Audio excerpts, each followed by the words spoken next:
Okay. So, it's for audio purposes. Not ready for that. It's for audio Oh purposes. my god. So,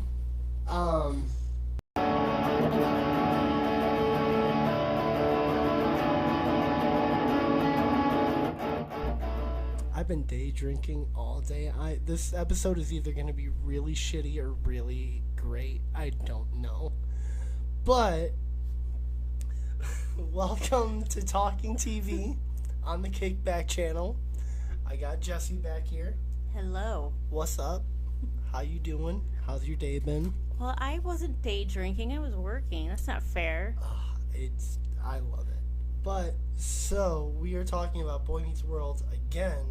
This is the second time you and I are gonna try and do this episode. Yeah. Audio problems last time. Yeah, hopefully the audio problems will be okay this time. That's why I clapped. Scared the shit out of me. Holy so, crap. So that should be fun. So the last episode we talked about Boy Meets World kind of like as a whole, and now we're gonna kind of go season by season because it's probably my favorite sitcom of all time. I know it's one of your favorite shows of all time, as we've discussed. So yeah, we are strictly just gonna be talking about season 1, only season 1. I can already feel myself being shitty at this. So We wouldn't have to record a third time. and we're gonna try and do both seasons. So, season 1, your overall thoughts?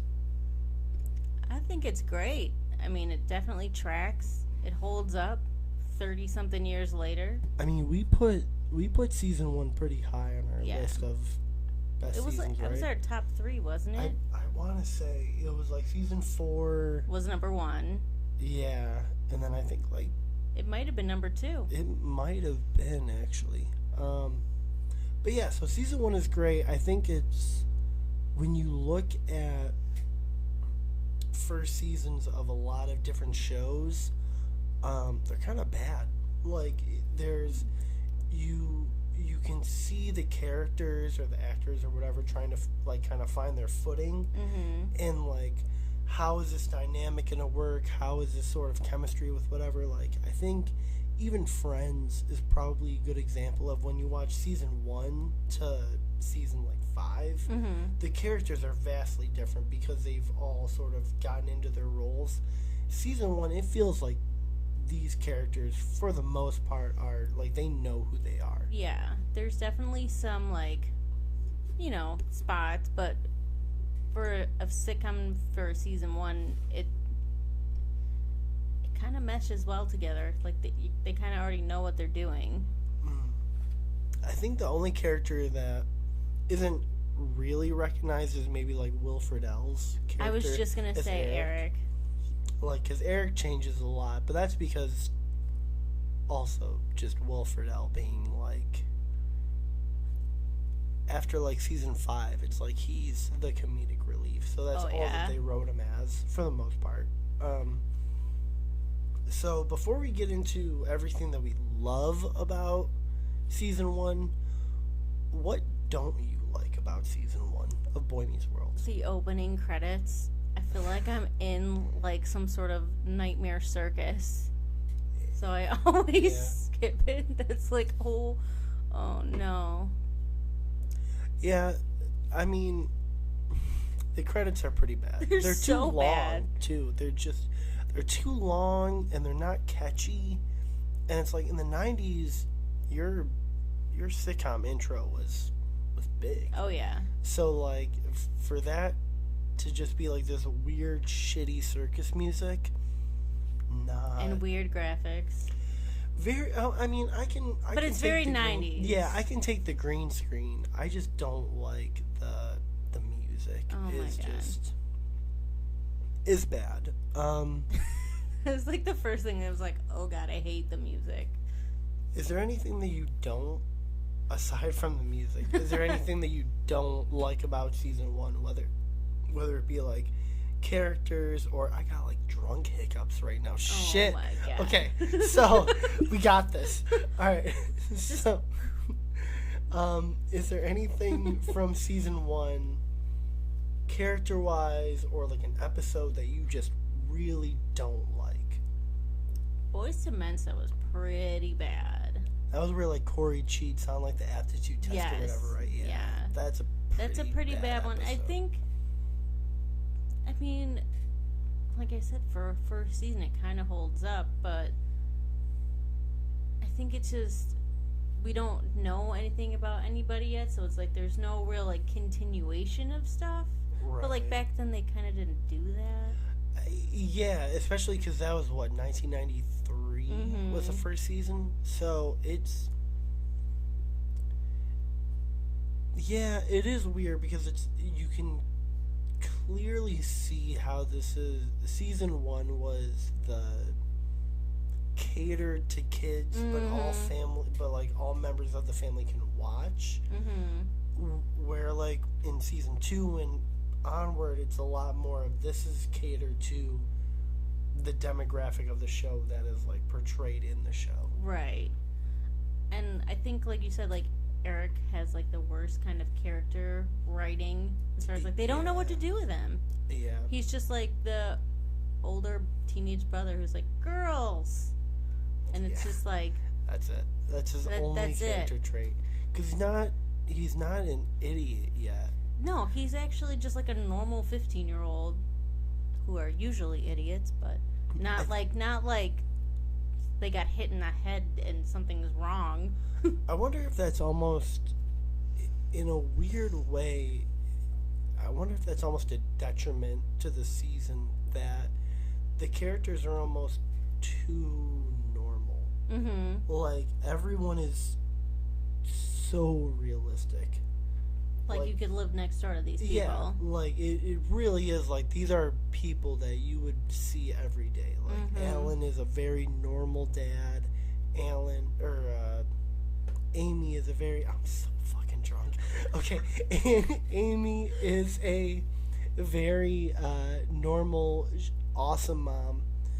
Eric is a very typical older brother. Like, he bullies Corey just enough, you know, to the point where it's not like this is such a shitty older brother, but enough to be like, yeah, that's kind of how my older brother, as being the youngest of 3 boys, like, yeah, he reminds me a lot of my older brothers growing up. I also have an older brother. Yeah. He wasn't that bad because I'm a girl, but he definitely teased me, so I think it's different. My older brothers were ruthless. They were... Whew. Okay. Anyways, we're not going to get into that. That's another session. Yeah, this is almost for BetterHelp for me to talk to my therapist about. But, so that's really the only negatives, I guess, that we really have to say about Boy Meets World Season 1. It is just a great season. It's very kiddie, but, like, that's what they were going for. Yeah. And it's just, I think where they struck gold, which is weird because they kind of drop it in the later seasons, but the Corey and Feeney dynamic in season 1 is the linchpin of that entire show. Oh yeah, for sure. Like, whenever Corey and Mr. Feeney are on screen together, I love it. It's amazing. He's in like every scene. Pretty much, and I feel like that's season 1. They had a very clear like objective, and then somewhere between season 1 and season 2, it changed, where they were like, this is gonna be a student and his teacher versus a student versus like the world, which is fine. Again, like season 2, which we'll talk about, is awesome, but it's a different show. It's a completely different show. Like season 2 is basically a season 1 of a new show. Yeah, it really is.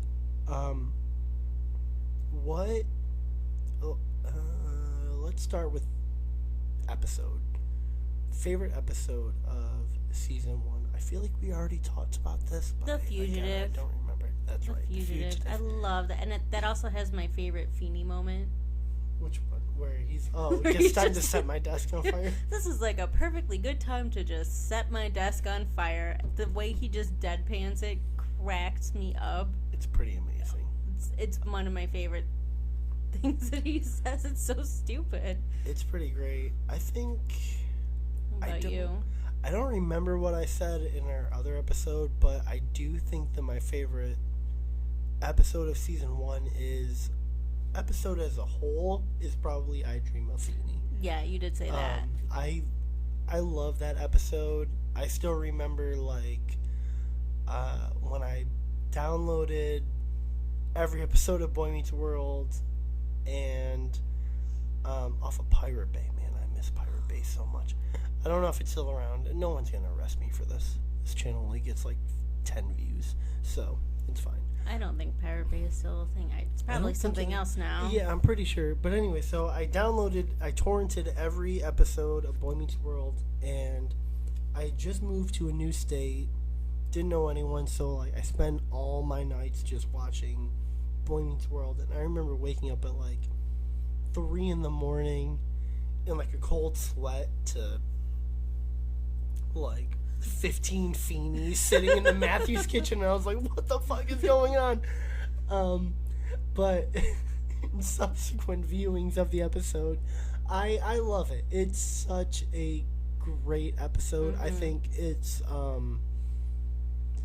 like I feel like I Dream of Feeny and the episode where what is it, Father Knows Less, where he stays up for the baseball game. Yeah. and that conversation between Mr. Feeny and Corey when they're in like Feeny's like side yard, drinking the apple juice and everything. Apple juice. It's apple juice. It's apple juice. I love it. I love Where that whole he scene. too. clearly just doesn't see Feeny, and he's like 2 feet in front of him. Yeah, the suspension of disbelief is pretty wild But with that. it's really funny. It's hilarious. Also a great episode. And it's though. just I think that episode is a great, like, that little snapshot between Corey and Feeny talking in his side yard and everything about, like my dad didn't want me to hang out with his drinking buddies and everything like that is so cool because I think it does sort of lay a lot of foundation for the I Dream of Feeny episode where Corey's like, did we just have like a guy moment? And it's like, watching it as a fan, it's like, you guys have had a lot of guy moments Right. throughout the season. Like, the chemistry, and again, I'm like repeating myself, but the chemistry between Corey and Mr. Feeny was amazing. Like, it's almost unmatched, I Right. think. Like, I would say Mr. Feeny is probably the best teacher figure in sitcoms.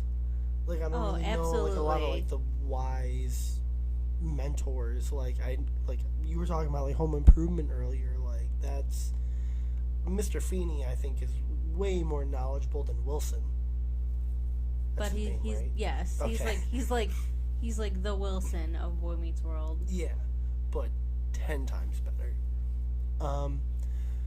Is there a favorite moment from the season? Not like an episode, but just like a specific like scene or character interaction or anything. Or even just a character Actually, moment. really like from the Father Knows Less episode, the whole like the talk with like Feeny and Alan when they're like discussing, you know, neither one of us is right, but neither one of us is wrong, and I just thought like it was the different perspectives that they had was Are you talking about it at the end of the episode or in like the middle of the episode? at the end when like Alan's like, ooh, I messed up. Right. Yeah. Okay. I mean, yeah, that whole episode, I love that episode. I love in the middle when like Feeny and Alan are kind of arguing a little bit, and Oh, and he tells Feeny he doesn't have kids. Burn. but also just like when Corey says like Feeny's a butt, and Alan is like, that's your teacher. You don't talk to him, like don't talk about him like that. And then Corey walks away and Alan's just like, Feeney's a butt. It's like, I love that because I think that's just, one, that's amazing because it shows Alan to his son, like, treat this teacher with respect and let him, like, don't talk bad about him. Like, he knows what he's doing. He's a great person. But it's also lets you know, adult to adult, like, man, this guy's really pissing me off.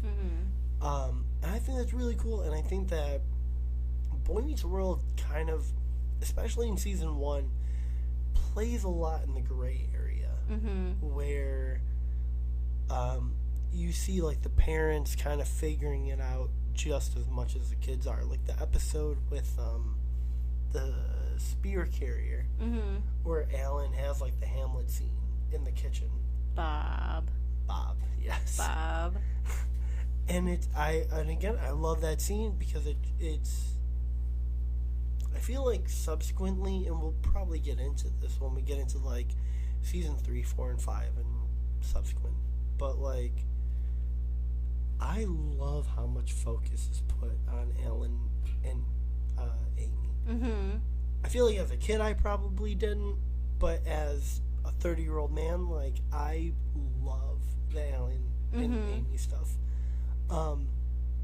Is there an Alan or Amy moment, or just a Matthew's parents moment in season 1 that you really love?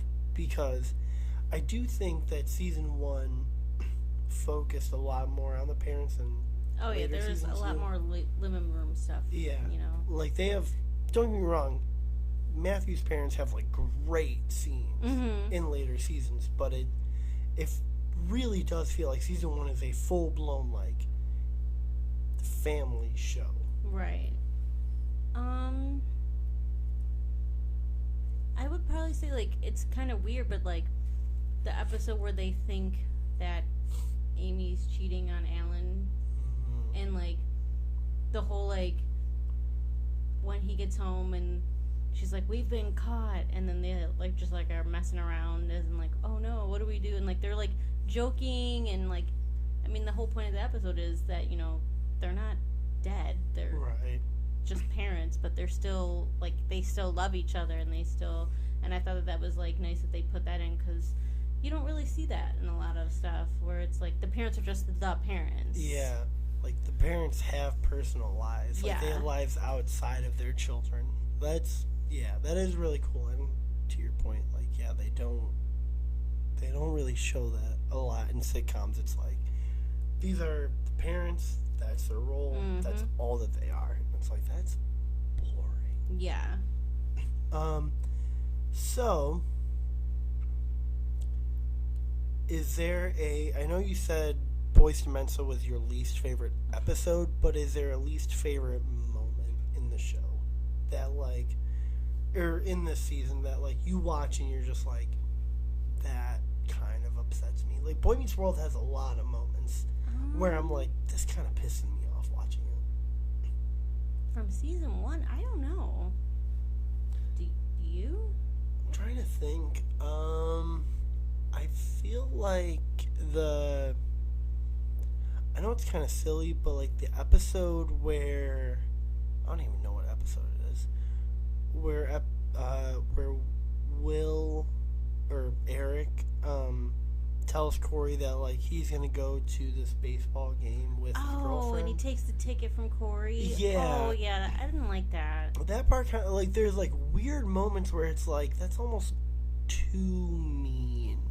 Or like, well, actually, I did think of one, that episode where Eric and his date go to the Aerosmith concert, and he's just super angry that Amy and Alan are also at an Aerosmith concert. It's Aerosmith, and you're in the 90s, like that is their music. Yeah, like my mom loves Aerosmith, like that. Like, I mean, I get, like, I don't want to be around my parents, snuggle, but he was the way, and I think it has to do with him finding the character. He was acting really angry, like more angry than he probably should have been. Yeah, I think it was meant to be like almost more comedic, and he played it a little weird. Yeah, but that actually, yeah. Now that you've said that, that kind of always bothered me, because I'm just like, why are you so mad? No, I definitely, agree with that because it's stupid, and it's also like it just doesn't make sense. I think. Why he's so mad? Well, not even why he's so mad, but he's like, why would you guys go to Aerosmith? It's like, because Steven Tyler is the same age as your parents, bro. Like, of course. Like, if it were 1993, like, if they were going to, like, a Nirvana concert or something, that would make more sense then for you to be like, what the fuck are you guys doing here? But, yeah, Aerosmith, like... That's their music. Yeah, that's the 70s and the 80s. I was going to say, like, when the fuck did Dream On come out? And I'm pretty sure they were still making music in the 90s. Oh, yeah. I mean, Armageddon hadn't come out, so I Don't Want to Miss a Thing hadn't even been a thing yet. So, this is so hard to do when I'm this drunk. Well, I thought of another moment from the show that I really loved. I'll just put that in there. The episode where teachers bet, where Corey becomes a teacher. I love that episode. I love it's like a great episode. The scene where he's like really trying to get everybody to be like, we have to learn this. This is important. He just goes, a 13-year-old girl is dead and nobody cares. And it's just like, he got real serious. And I kind of liked how it was just like, dude, racism and all that stuff. It's still, and I mean, it's still now, but like, when you're a kid, you don't think that stuff is happening, and it's just like, I read that book.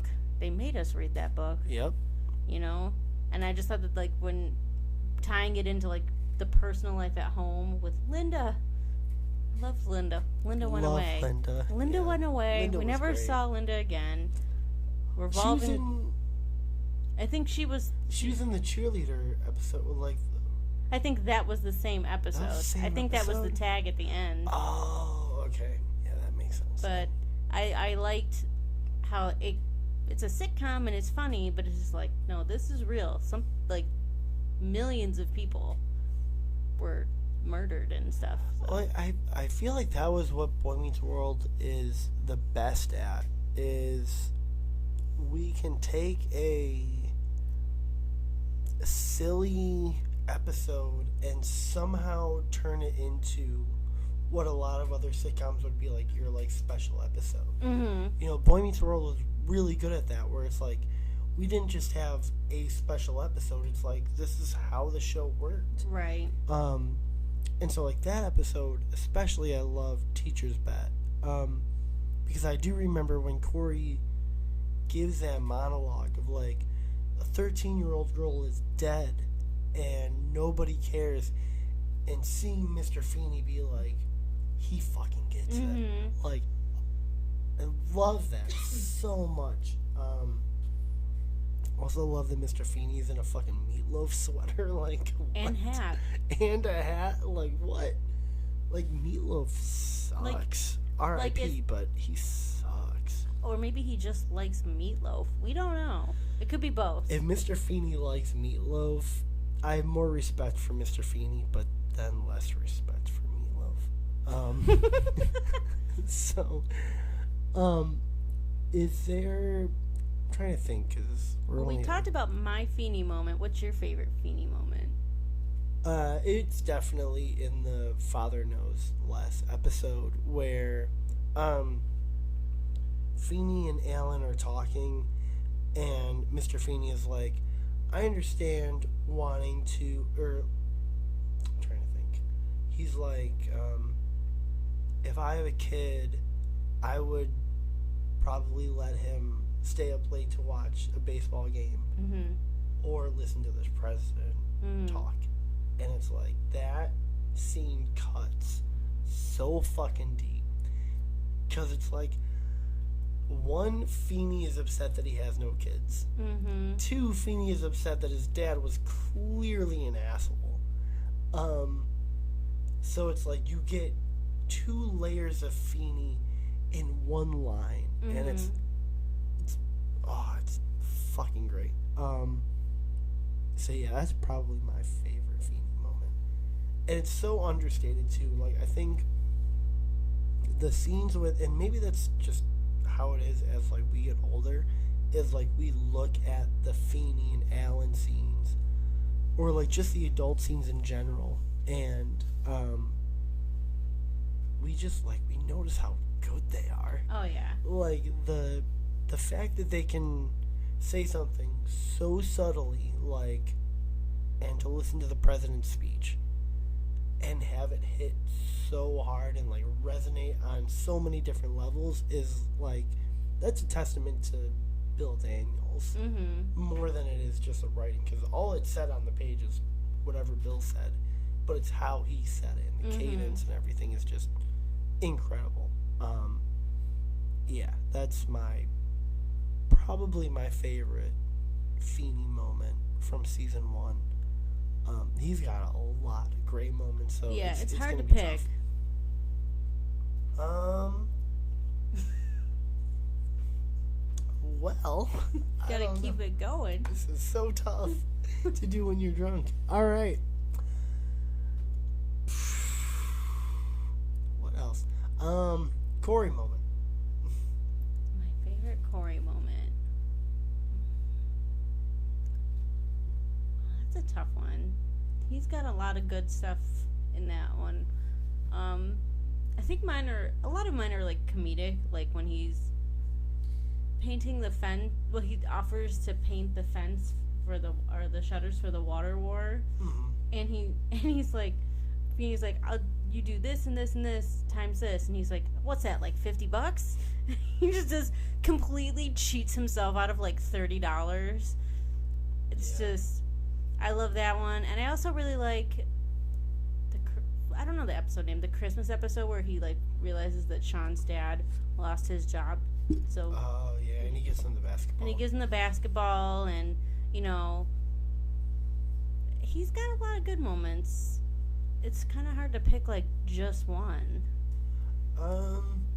Even though he's kind of a brat in the episode, I do really love the plays the thing, where he refuses to play Hamlet. I don't know, I feel like that moment is a really cool episode for Corey, where it's like he acts like a brat, realizes he's a brat, kind of gets his way because he's a brat, talks to his dad and is like, you should be a brat. And his dad, you know, and then that whole Hamlet scene in the kitchen and everything. And then another great Feeney moment when he's given the speech. Oh my god, that's one of my favorite Feeney moments. I'm pretty sure I said this in our Boy Meets World episode of like when that scene was playing and I was like 9 years old. Yeah. Yes. I fucking love that scene so much. But that whole episode is incredible. And that's like one of the first times that we see Sean be like kind of overly comedic, because he's got like, if they disrespect me again, I'm gonna sit on them. Like, just super silly. So that entire episode is probably my favorite Corey moment, just because it's a good episode. Yeah, I just love how he learns his lesson in like a very natural way, where it doesn't feel like super heavy-handed or forced or anything like that. That episode has my favorite Minkus moments. Minkus moments, that's right. It does, when he's just like, what will that do? Shazam! Shazam! It's so stupid. I can't work like this! Let me lay this down for you. Shazam!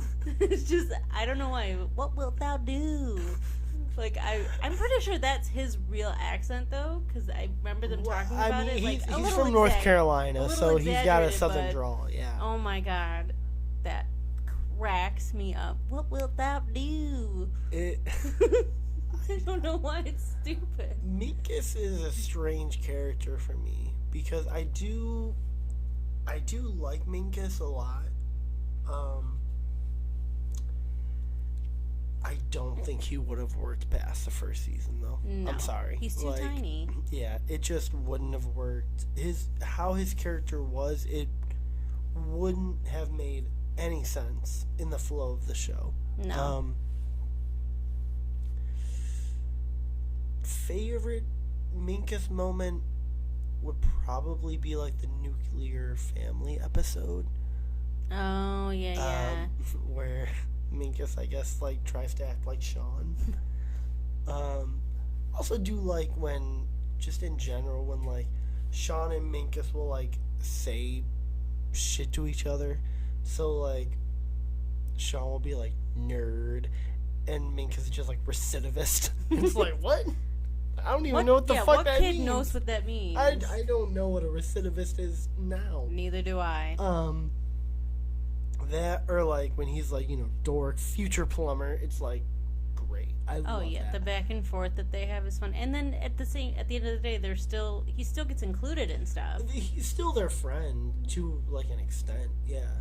He's not like, they're not bullying him, and like, otherwise he would never want to be around them. Yeah, it's clearly like you are our friend, but we're gonna make fun of you because of like, you're weird, you're weird, but we like you. You're weird, and it's like, and that's you're fine. Tiny. Very tiny. He would have never worked in season 2 at all. No, it wouldn't have made any sense. And it's like, I understand that for the comedic reasons, like, sure, but it would have kept the show way too like childish, and that just wouldn't have worked. Just in the first episode, he gets beat up by Harley Kiner, and then we never see Minkus ever again. Yeah, Minkus would have died in season 2. Yeah.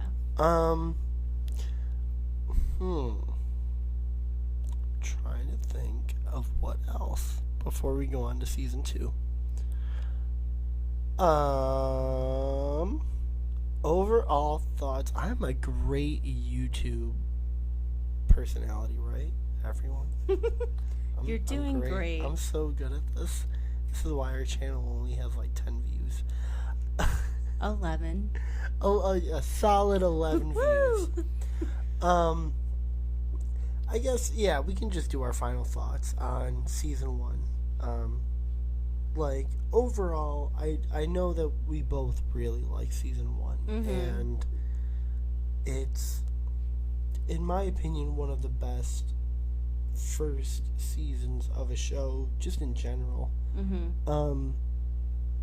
If you were to change one thing about season 1, what would it be? I think that they should have had more episodes with like Eric and Jason Marsden doing like silly stuff, because Jason Marsden was underutilized. Yeah, that's for sure. So and they dropped him off in like mid-season 2. I think he makes it to the end of season 2 because they're talking about colleges. SAT episode, SAT prep episode is his last episode. almost to the end of season 2. But I mean, it's just, I think he could have been definitely utilized more. But as a whole, still a great, I'm glad that they switched gears and didn't keep it as a kiddie type show, because I don't think I probably wouldn't have lasted. Yeah. But that would be it. I think they should have used Jason Marsden more. Okay. Yeah. I would agree with that. That's season 1. So I don't know when this episode is going to come out. Hopefully it doesn't take me 2 months like it did with that episode with Nico. I really hope not. It better not. I really hope it doesn't. It shouldn't. I hope everything is okay. But yeah, so when this episode comes out, the season 2 episode should be coming out like around that same time. So thank you to anyone and everyone that watches this or listens to this or interacts with us in any way. Jesse, would you like to say anything else? Go watch Boy Meets World. It's the best show ever. That's all it. Really that's all you need to know.